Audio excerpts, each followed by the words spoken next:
Hi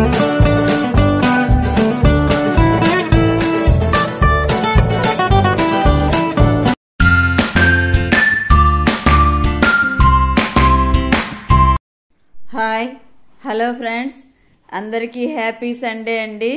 Sunday అనగానే ఇంట్లో ఆడవాళ్ళ నుంచి పిల్లలు పెద్దలు అందరికీ, జాబ్ చేసే వాళ్ళందరికీ కూడా రెస్ట్ రోజు కదండి. ఆడవాళ్ళకి రెస్ట్ అనేది ఉండదు, కానీ ఎర్లీ మార్నింగ్ లేసే శ్రమ తప్పుతుంది కదా, కొంచెం లేటుగా లేయచ్చు. అదే గిఫ్ట్ అండి, ఇంట్లో వాళ్ళు ఆడవాళ్ళకి ఇచ్చే గిఫ్ట్.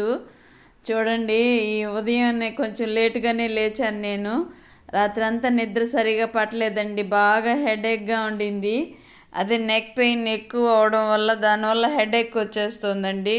అందుకని ఈరోజు ఎటు క్యారియర్ పని లేదు కదా అని కొంచెం స్లోగా లేటుగానే లేచాను. నిన్న డీమార్ట్కి వెళ్ళాము. పిల్లాడికి లీవ్ ఉన్నప్పుడే కదండి బయట పనులు చూసుకోవాలని వెళ్ళాము. మొన్న అయితే తిరుమలకి వెళ్ళొచ్చాము. మొన్న గురువారం వెళ్ళి శుక్రవారం ఈవినింగ్ వచ్చామండి తిరుమలకి. చాలా బాగా దర్శనం జరిగింది. నిన్న కూడా చెప్పాను కదా వ్లాగ్లో.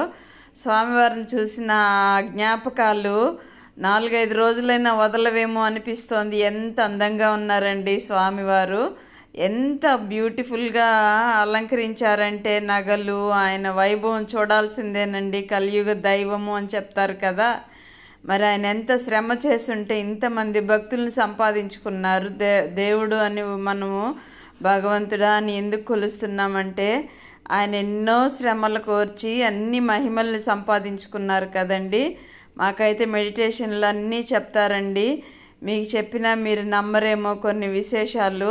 చాలా బాగా అనిపిస్తుందండి చెప్తూ ఉంటే. స్వామివారి వైభవాల గురించి అన్నిటి గురించి మాకు చెప్తూ ఉంటారు. అంటే ఉన్నాయి, చరిత్రలు ఉన్నాయి, కానీ వాటిల్లో నుంచి లోతుల్లోకి తీసుకెళ్ళి చెప్తూ ఉంటారండి మాకు మెడిటేషన్ క్లాసెస్లో. వింటూ ఉంటే మనసు పులకరించిపోతుందండి, అంత బాగుంటుంది ఆయన కథలు వింటూ ఉంటే కదా. స్వామివారి అలంకారం చూడాలండి. పెద్దవాళ్ళు చెప్తూ ఉంటే నేనేమో అనుకున్నాను, కానీ మా అమ్మ అనేవాళ్ళండి, అప్పుడు వాళ్ళ కాలంలోనే అంత సింపుల్గా ఉండే అలంకారాన్ని వాళ్ళు ఎంతో ఆనందంగా ఫీల్ అయ్యేవాళ్ళు. ఎక్కడైతే స్టవ్ కడిగేసి టీ పెడుతున్నానండి, ధనమ్మకి టీ, మా వారికి పాలు, రోజు ఇదే డ్యూటీ అని చెప్తూ ఉంటాను కదా. ఇదిగోండి టీ ఉడుకుతోంది. మేగడ తీసానండి, ఆ స్పూన్ అలాగే పెట్టేశాను, ఏమనుకోకండి. మెడిటేషన్లు ఇవి కూడా నేర్పిస్తారండి. నీట్గా ఉండాలి ఇంట్లో. వంటగది అయితే దేవుని గదితో సమానంగా శుభ్రంగా పెట్టుకోవాలి అని నేర్పిస్తారు. ఇటుపక్క రాగి జావ చేశానండి. రాగి జావ చేశానే కానీ తాగలేదండి. రవ్వ ఇడ్లీ పెట్టాను, అది తినేశారు. జావ అయితే అలాగే మిగిలిపోయింది. ఈవినింగ్ తాగేస్తాలే వేడి చేసుకొని అంటున్నారు, అది అలాగ పెట్టేశానండి. పక్కన బకెట్ ఉంది, ఏమనుకోకండి. కూరగాయలు కడిగిన నీళ్ళు, ఆ నీళ్ళు చెట్లకు పోస్తానండి, అది పక్కన పెట్టాను. చిమ్ముతా ఉంది ధనమ్మ అనేసి. ఇదిగోండి మన గార్డెన్ చూడండి ఎలాగుందో. మన చెట్లో 2 మొక్కలు ఉన్నాయి కదండి, పారిజాతం పూలు. నేను వెళ్ళేసరికి మన ఇళ్ళలో బాడుగులకు ఉండేవాళ్ళే తీసుకొచ్చేస్తున్నారండి. వెళ్ళి అన్నీ ఏరుకొని, చెట్టు కింద ఉండే పూలన్నీ ఏరుకొని వచ్చేస్తున్నారు.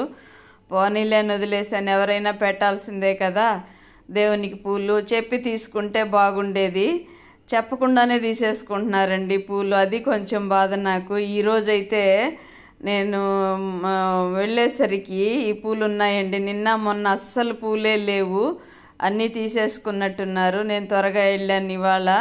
ఇదిగోండి పూలు అయితే తీసుకొచ్చాను కొన్ని. బట్టలు అయితే వీళ్ళు ఆరేసేసారండి. 2 రోజులు మిద్ది పైనే ఉన్నాయి ఆ బట్టలు. ఎండకెండి వానకు తడిసి అలాగవుతున్నాయి. బాడుగులకి ఇచ్చామంటే ఇలాగుంటాయండి వాళ్ళ పనులన్నీ కూడా. మనం చెప్పామనుకోండి చాదస్తం అనుకుంటారు. ఇంక మనం ఏం చేయలేం కదా, చూసి చూడనట్టుగా కొన్ని విషయాలకు పోతూనే ఉండాలి. ఈ మధ్య 2 పోర్షన్లు కొత్త వాళ్ళు వచ్చారండి మన 2 పోర్షన్లో. ఇదండి తిరుమల నుంచి రిటర్న్ దిగిన తర్వాత రైతు బజార్లో ఆకుకూరలు ఫ్రెష్గా ఉంటాయి అని అక్కడికి వెళ్ళామండి. 3-3:30కి వెళ్ళామండి అక్కడికి. కారులో ఎటు తిరుమల నుండి దిగాం కదా, అటు వెళ్ళి చూసుకొని వచ్చేద్దామని. తిరుపతిలో రైతు బజార్ అండి ఇది. చూడండి ఎన్ని కూరగాయలు ఉన్నాయండి. ఈవినింగ్ టైంలో వెళ్ళామంటే 5:30-6కి వెళ్ళామంటే దొరుకుతాయంట ఆకుకూరలు. అయితే చాలా రోజులైందండి ఆకుకూరలు తిని. రేట్లు ఎక్కువగా ఉన్నాయి. అక్కడ చూడండి నాన్నగారు నేను ఇక్కడ కూరగాయలు చూస్తుంటే నాన్నగారు మొక్కజొన్నలు స్వీట్ కార్న్ ఉన్నాయని అక్కడికి వెళ్ళిపోయినారు. ఆకుకూరలు ఎతికితే ఇదిగోండి కొత్తిమీర, కరివేపాకు, పుదీనా అక్కడక్కడ 2 దగ్గరలో 3 దగ్గరలో పుదీనా కనిపించిందండి. అది కూడా ఫ్రెష్గా లేదు. వచ్చేసాను వద్దులే అనుకొని. ఇంక మిగతా కూరగాయలన్నీ ఇంట్లోనే ఉన్నాయండి. ఇంకా ఆకుకూరలకనే దిగాను. మంచి ఆకుకూరలు, విలేజ్ ఆకుకూరలు దొరుకుతాయండి. విలేజ్ నుంచి తెచ్చి పెడుతూ ఉంటారు. చుట్టుపక్కల తిరుపతి చుట్టుపక్కల విలేజ్ల నుండి వస్తూ ఉంటాయి ఆకుకూరలు అనేసి దిగాను. చాలా రోజులైంది కదా ఆకుకూరలు తిని అనేసి అలాగెళ్తే అన్నీ ఉన్నాయి కానీ ఆకుకూరలు మాత్రం లేవు. ఇంకొచ్చేసాము. రిటర్న్లో చూడండి ఎలాగుందో. అక్కడ నుంచి రిటర్న్ వస్తూ ఉంటే ఇటు అన్నాసంపల్లి అనేసి ఉందండి, మంగళము అన్నాసంపల్లి అని ఉంది. ఆ రూట్లో వచ్చాము.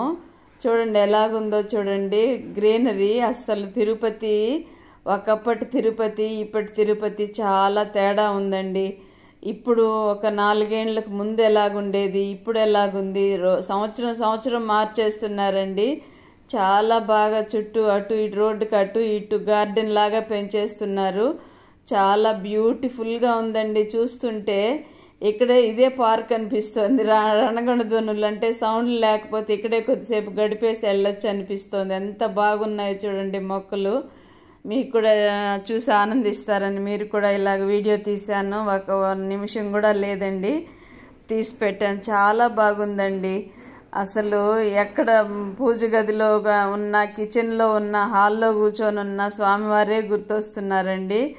చాలా అందంగా ఉన్నారండి. అమ్మ చెప్పేవాళ్ళు 2 కళ్ళు చాలా స్వామివారిని చూడాలంటే 1000 కళ్ళతో చూడాలి అని అన్నమయ్య పాటలు పాడుతూ ఉంటారు కదా అని చెప్పేవాళ్ళు. నేను చిన్నప్పుడు ఆయన కథలు వింటుంటే ఏమో అనుకునేదాన్ని.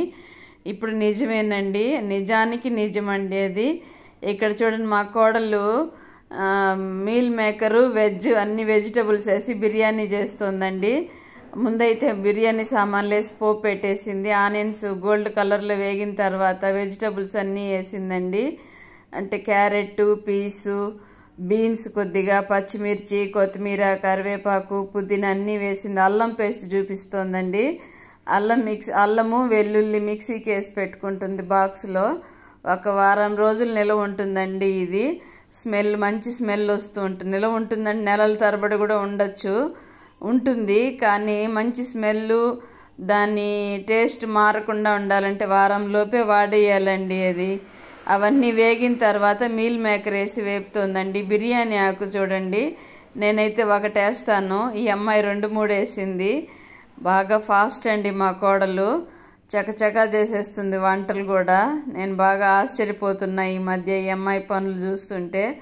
చాలా స్పీడ్గా తయారైపోయింది. పిల్లల్ని చూసుకోవడం, భర్తకి డ్యూటీకి పంపించడం, బాగా యాక్టివ్ అయిపోయిందండి. ఇదిగోండి మసాలా పొడులు అమ్మాయి ప్రిపేర్ చేసింది చూపిస్తోంది.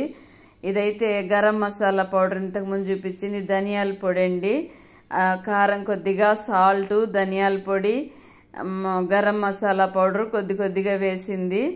ఇందులో అన్నీ బాగా వేపుకుంటుందండి. నాకు ఎంత ఓపిక ఉండదండి. వేసి ఒక 2 నిమిషాలు అలాగే వేపేసి పెట్టేస్తాను. కర్డ్ వేసిందండి దీంట్లో. ఇది బాస్మతి రైస్ అయితే 1 గంట ముందు నానబెట్టేసుకుంటే బాగుంటుందండి. రైస్ అయితే పొడిగా వస్తుంది, బాగా ఒదుగుతుంది కదా, అంటే స్మూత్గా ఉంటుందండి. అలాగే వేసామనుకోండి ఇరిగిపోతూ ఉంటుంది. నానితే బాగా వస్తుంది కదా. అదిగోండి పెరుగు వేసి కొంచెం తగ్గినట్టుందని మళ్ళీ కొంచెం వేసింది పెరుగు. ఇవంతా బాగా ఉడకాలండి దీంట్లో. అంటే పెరుగులో ఉడికిన తర్వాత నానబెట్టుకుంది కదా బియ్యం, ఇదిగోండి బాస్మతి రైసు. అవునండి, ఈ మధ్య బాస్మతి రైస్ బొరుగులు కూడా వస్తున్నాయండి. నేను మొన్న చూశాను, తిరుమలకి వెళ్తుంటే పెద్ద గోతంలో పోసుకొని అమ్ముతున్నారు. ఇంత పొడవేంటి బొరుగులు అనేసి, ఇదేం బొరుగులమ్మా అని అడిగాను. బాస్మతి రైస్ బొరుగులమ్మా, తీసుకుంటారా అన్నారు. సరే ఇంక తిరుమలకి వెళ్తున్నాం కదా నేను వెళ్ళిపోయినాను. ఇదిగోండి ఒక గ్లాసుకి 1.5 గ్లాసు వేస్తే సరిపోతుందండి బాస్మతి రైస్కి. రైస్ అయితే 1 వెయిట్ 2 వెయిట్లు వేస్తే సరిపోతుంది. ఇదిగోండి ఇప్పుడే మూత తీసింది, కొంచెం ముద్దగా అనిపిస్తుందండి. ఇంకా కొంచెం తగ్గించామంటే వాటరు ఇంకొంచెం పొడిగా ఉంటుంది. అమ్మాయి కొంచెం ఎక్కువ వేస్తుందండి వాటర్. నేనైతే 1కి 1.5 వేస్తాను. పిల్లలకు పెట్టాలి కదా, చిన్న పిల్లలకి 2 వేస్తుంది ఈ అమ్మాయి. ఇదిగోండి సూపర్ టేస్ట్గా కనిపిస్తుంది కదా, చూస్తుంటేనే నోరు ఊరిపోతుంది. కాకపోతే నేను తిననండి, ఎందుకంటే ఉల్లి వెల్లుల్లి వేసింది కదా, నేను తినను. ఇక్కడైతే గోబీ చేశానండి, ఈరోజు సండే స్పెషల్ ఇదేనండి. పప్పు గోబీ చేశాను. పప్పు అయితే మామూలుగా చూపించేదే కదా అనేసి స్కిప్ చేసేసాను. గోబీకి మసాలాలన్నీ కలిపి పెట్టానండి. గరం మసాలా, కార్న్ఫ్లోరు, కొద్దిగా మైదా వేశాను, కారం కొద్దిగా, అన్ని పొడులు, గరం మసాలా పౌడరు, కొద్దిగా ధనియా పౌడరు, ఇవన్నీ వేసి మ్యాగ్నేట్ చేసి పెట్టానండి. 1 గంట సేపు డీప్ ఫ్రిడ్జ్లో పెట్టేసాను త్వరగా అవుతుందని.